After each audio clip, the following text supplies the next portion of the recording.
Hi everyone, and welcome to our first Messy Church at Home video. My name's Susie, and I'm the Messy Church coordinator here at Trinity United. And usually we get together in a big room and we make a big mess together, and we can't do that right now. So I thought I would make a video so that we can get messy together apart in our own homes. So this is our first video, so hopefully it goes well. But if you have any feedback or ideas for things that we could do in the future or themes for a video that you think would be really great, you can actually email us. The email address is just messy@trinitypg.ca, and that's the best way to get in touch with us. Today we're doing something a bit different than we usually do in person, where we're actually going to cook a meal together. Maybe it's breakfast, maybe it's lunch, it's dinner time for me, but whatever it is for you, what we're going to be doing is we're going to be making a frittata with leftovers, because our theme is a new start. So we're going to take some leftovers and we're going to make something completely different with them. So I brought my leftovers to church today. I have some ham. I have, what's in here? I have some broccoli that I roasted. It was very good. I have some rice. So instead of just eating all of these things like they are, like I did the first time I ate them, we're gonna turn them into something completely new. We're gonna make a frittata, which is like a big omelet in your oven. What we're gonna do to get started is we're gonna take a pan that's gonna go in the oven. You can use pretty much anything. And I'm going to put parchment paper in mine.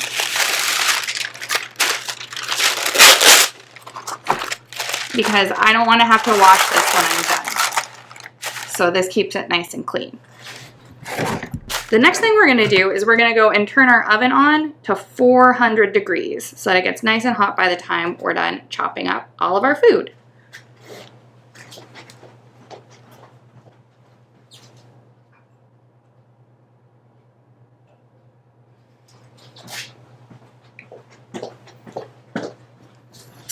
So the oven's on, getting nice and hot, and now we're gonna get started. This is really easy. All we're gonna do is we're gonna chop up our food if we need to chop it, or if maybe we're too little to use a knife, maybe we have something that we can rip up with our hands, you just wanna break up your leftovers into little pieces, like smaller than a mouthful.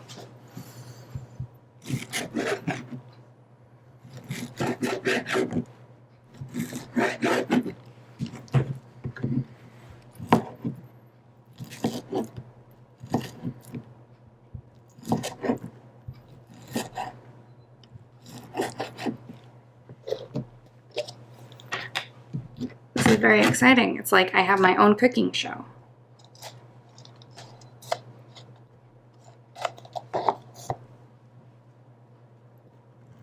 Now you don't actually have to watch me chop up all the food. What you can do is you can pause this video now and you can go and start chopping up all of your leftovers. And when you're done, you can come back and we'll look at what the next thing we have to do is. Now you're back, we're done chopping up all of the food that needs to get chopped up. The next step is we have to beat our eggs. So what we're gonna do is we're gonna take eggs and we're gonna crack them into a bowl. For a pan the size I have, like a cake pan, I'm gonna have 6 eggs. So if there's a lot of you, you might need to make 2 of these. You might need to have a dozen eggs, but I'm not that hungry, so I'm just gonna make 1.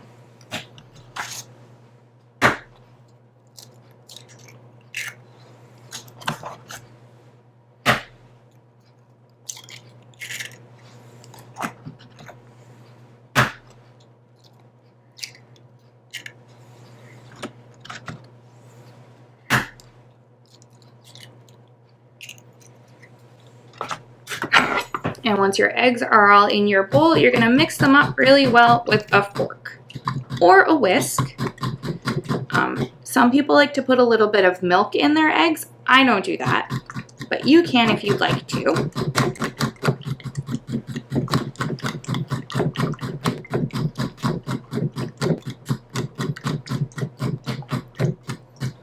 And then we're ready to put it together.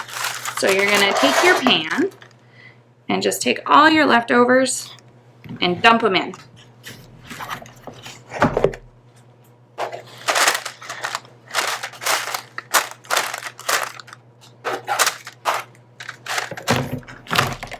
And you just want to spread them out so they're kind of evenly everywhere in the pan.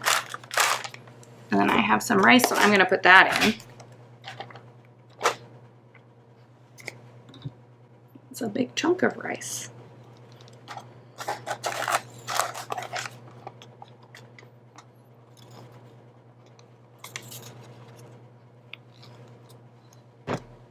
If you want, you can put some cheese in now. That's what I'm going to do.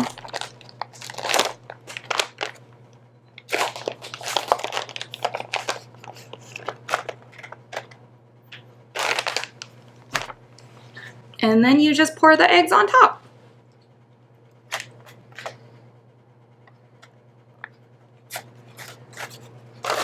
And just kind of smush everything down so it's in the eggs. It will all turn out delicious no matter how you do this.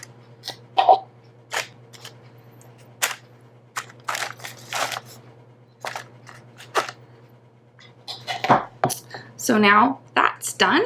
We're just going to put it in the oven for 25 minutes. And then when that time is up, we'll be ready to have a meal together.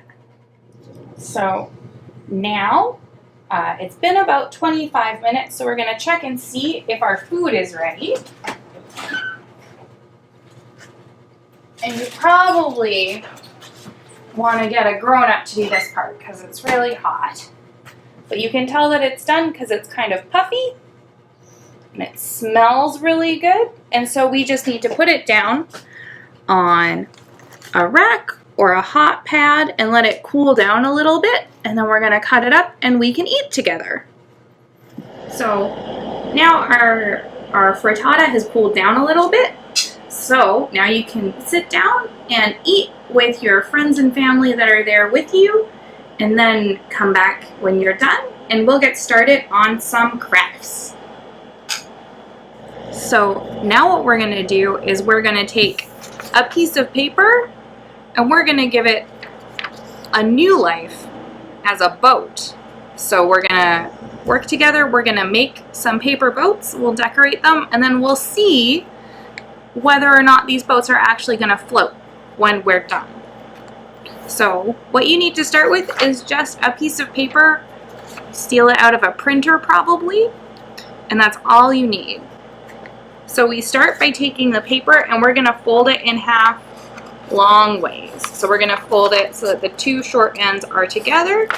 And whenever you fold it, what you want to do is you want to make sure that you push down really firmly where you're creasing the paper, so that it's got a nice firm fold. So we folded it in half one way, and now what we're going to do is we're going to fold it in half the other way. But once we do that, we're just going to open it up, because then we can see where the middle of the paper is, which is important for the next step. We're going to take the corners and we're going to fold them down to the middle line that we just made. So here, we took this side, we folded it down, and I'm going to do the same on the other side.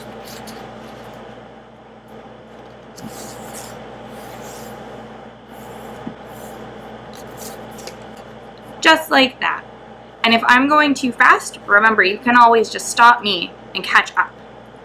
Once it looks like this, we see how it's open at the bottom. We're going to fold one of these flaps up forward and one of them up behind.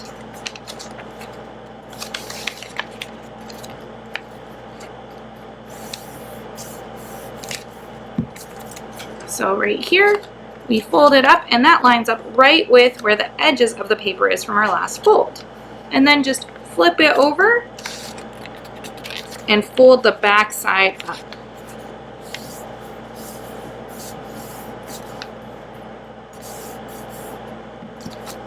Now what we're going to do is we're just going to fold these little corners down so that they don't get in the way.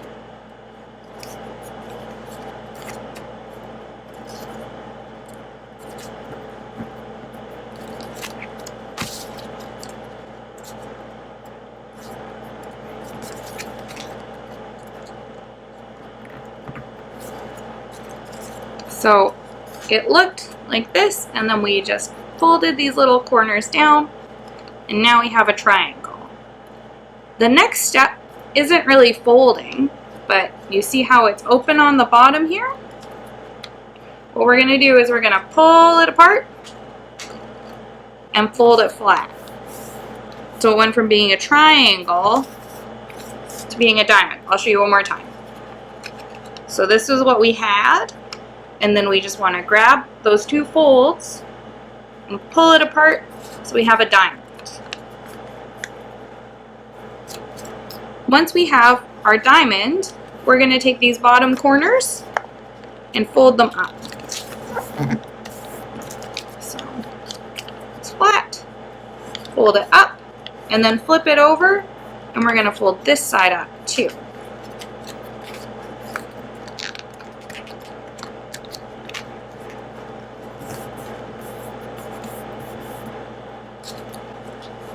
So we had a triangle, and then we had a diamond, and now we folded this up, and it's a triangle again.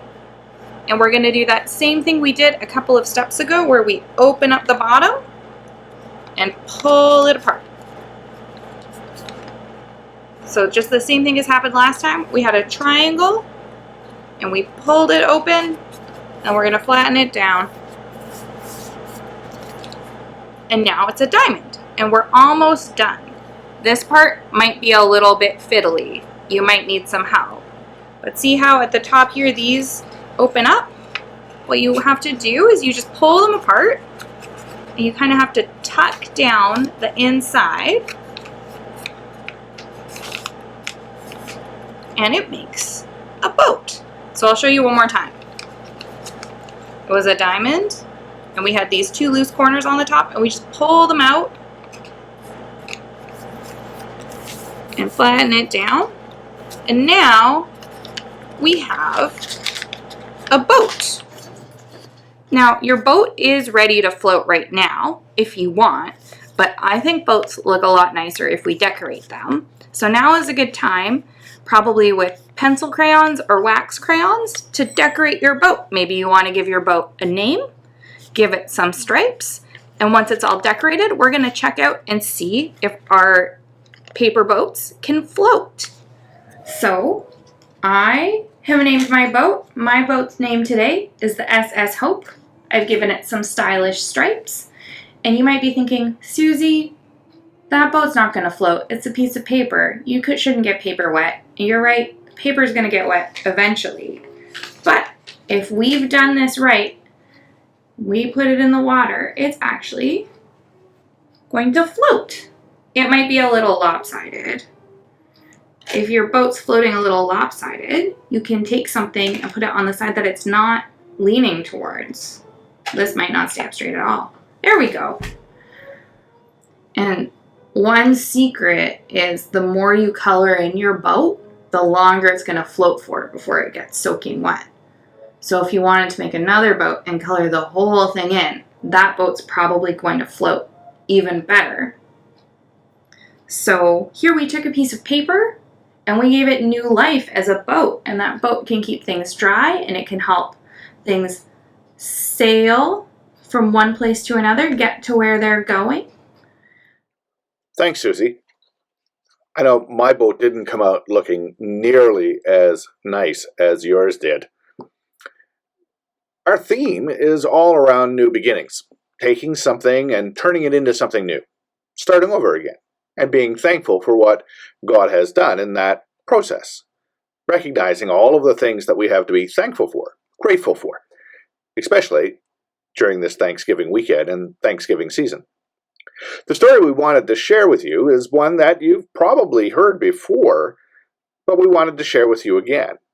And it's the story about Noah and his boat, and a whole lot of rain, and a flood, and then what happens after that, the new thing that God does in the story. And so the story goes like this. Noah was a good man who obeyed God. Everyone else had become bad. Being bad was all they thought about. One day, God told Noah, "I'm going to flood the earth. I will destroy every bad person and thing. but I will save you and your family. You must build a big boat." God told Noah exactly how to build the boat. So Noah built the boat just as God said. Then God sent 2 of each kind of animal and bird to Noah. Noah loaded all the animals and all the birds on the boat. Then he loaded his children and their spouses, their partners, and his spouse. He did everything that God told him to do. Then drip, drip, drip, drop, drop, drop, it started raining. After Noah loaded everyone on the big boat, Noah closed the door.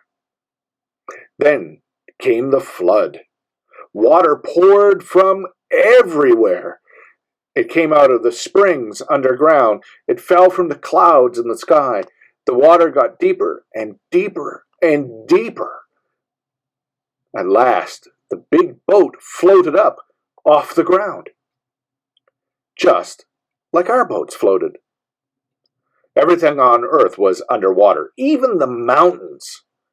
It rained for 40 days and 40 nights. Everything and everyone on earth died. But Noah and his family and God's creatures on the boat were safe. They were safe and dry because Noah had done everything God told him to do.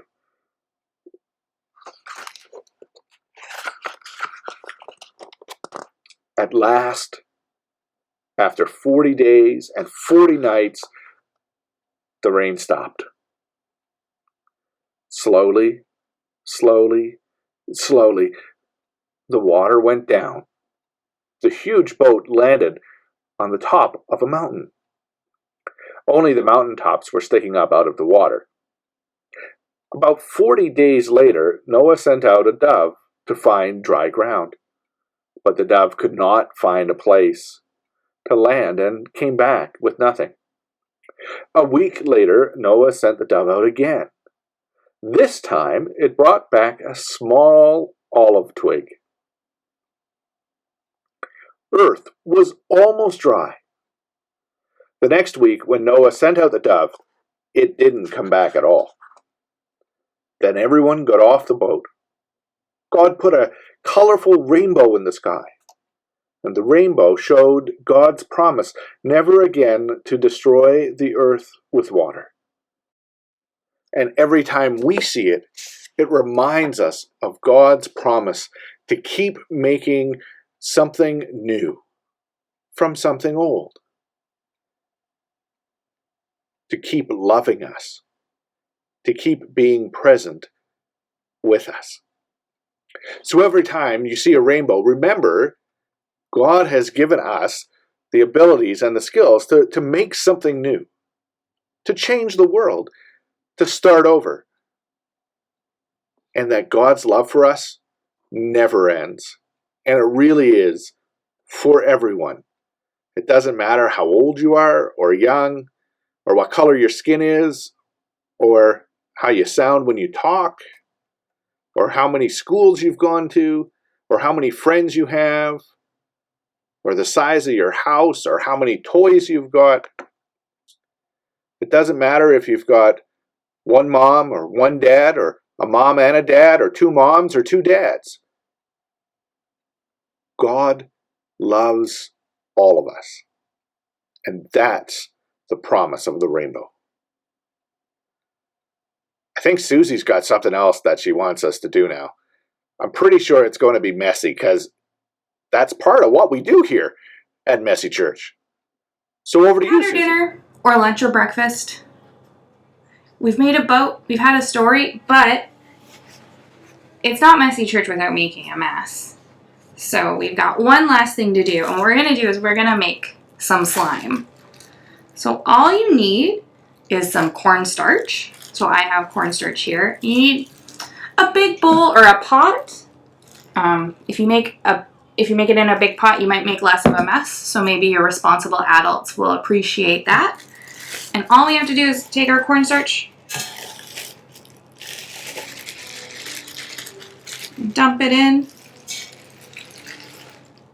And then we're going to start adding some water. Now, I think that it's more fun if things are colorful. So I have some blue water.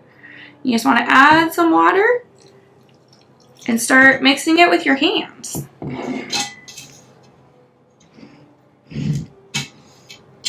And when you're mixing it, you're going to notice that this is special slime. And when you look at it, it might look like it's wet, and if you push on it, it gets really hard, like it's not slime at all. Which makes it harder to mix. So you might want to ask the grown-ups that are there, or maybe an older friend to do the hard work for you. That's what I would do if I was you.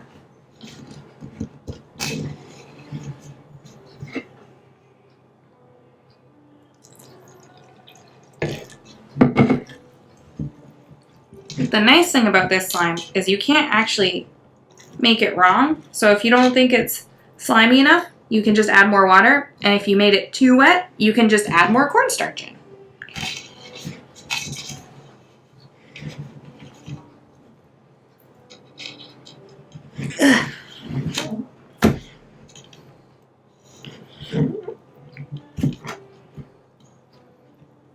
So this is what your slime is going to start to look like. When I hold it in my hand, it looks pretty slimy. It's going to drip, but as soon as I squeeze it, it gets really hard. So this is magic slime. And you might be thinking, how does slime relate to our theme today of new beginnings? And it kind of doesn't. But did you know that a long time ago, before there were people, before there were animals, before there were dinosaurs, the earth was just kind of covered in a lot of slime. And there were all of these tiny, tiny little organisms that lived in the slime. And they were so tiny you couldn't see them with your eyes. Mm-hmm. And they just hung out in the slime, and they were happy there, and they kept growing and changing, and eventually they came out of the slime, and they came up on Earth, and they kept changing and changing, and they got a new start on Earth as all the animals we know about today. Also, slime's just really fun to make. So here, you let it drip. You can try and roll it into a ball. What I like to do is I like to hold it until it crumbles. But then, when it falls into the rest of the slime, it just melts right in.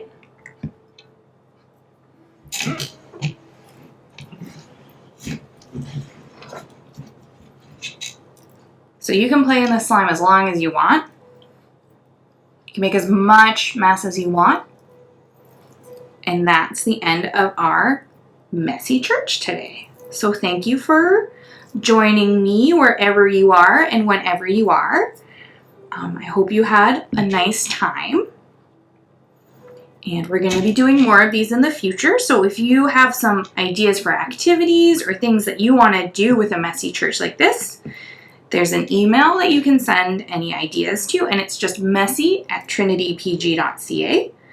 And I'll see you sometime in the future.